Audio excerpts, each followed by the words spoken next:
ગંદા પાણીની બોટલ લઈને નગરપાલિકા ઘેરવા પહોંચ્યા યુથ કોંગ્રેસના કાર્યકરો, પોલીસે કરી અટકાયત.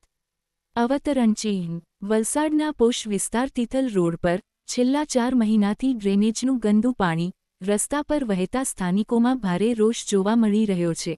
રહીશોની રજૂઆત છતાં કાર્યવાહી ન થતાં યુથ કોંગ્રેસ રસ્તા પર ઉતરી હતી. જોકે વિરોધ પ્રદર્શન પહેલા જ પોલીસે કાર્યકરોને ડિટેઇન કર્યા હતા. વલસાડ શહેરના તિથલ રોડ નજીક આવેલ આહિરવાડ વિસ્તારમાં છેલ્લા 4 મહિનાથી ડ્રેનેજ લાઇન ઉભરાવાની સમસ્યા સ્થાનિકો માટે માથાનો દુખાવો બની ગઈ છે. રસ્તા પર વહેતા ગંદા પાણીના કારણે દુર્ગંધ ફેલાઈ રહી છે, જ્યારે વરસાદી માહોલમાં સ્થિતિ વધુ વિકટ બની છે. સ્થાનિક રહીશોનું કહેવું છે કે અનેક વખત નગરપાલિકામાં રજૂઆત કરવા છતાં માત્ર આશ્વાસન મળ્યું, પરંતુ સમસ્યાનો કાયમી ઉકેલ આવ્યો નથી, જેના કારણે લોકોમાં ભારે અસંતોષ જોવા મળી રહ્યો છે. આ મુદ્દે યુથ કોંગ્રેસે નગરપાલિકાને અલ્ટિમેટમ આપ્યા બાદ ગંદા પાણીની બોટલો લઈને વિરોધ નોંધાવવાનો કાર્યક્રમ યોજ્યો હતો.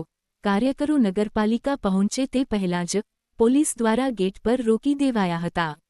વિરોધ દરમિયાન કાર્યકરોએ તંત્ર વિરુદ્ધ સૂત્રોચ્ચાર કર્યા હતા. સ્થિતિ તંગ બનતા પોલીસે તમામ કાર્યકરોને ડિટેઇન કરી પોલીસ સ્ટેશન ખસેડ્યા હતા. હવે પ્રશ્ન એ છે કે 4 મહિનાથી ગંદકીમાં જીવતા લોકોને રાહત ક્યારે મળશે અને નગરપાલિકા આ સમસ્યાનો કાયમી ઉકેલ ક્યારે લાવશે તેના પર હવે સૌની નજર છે.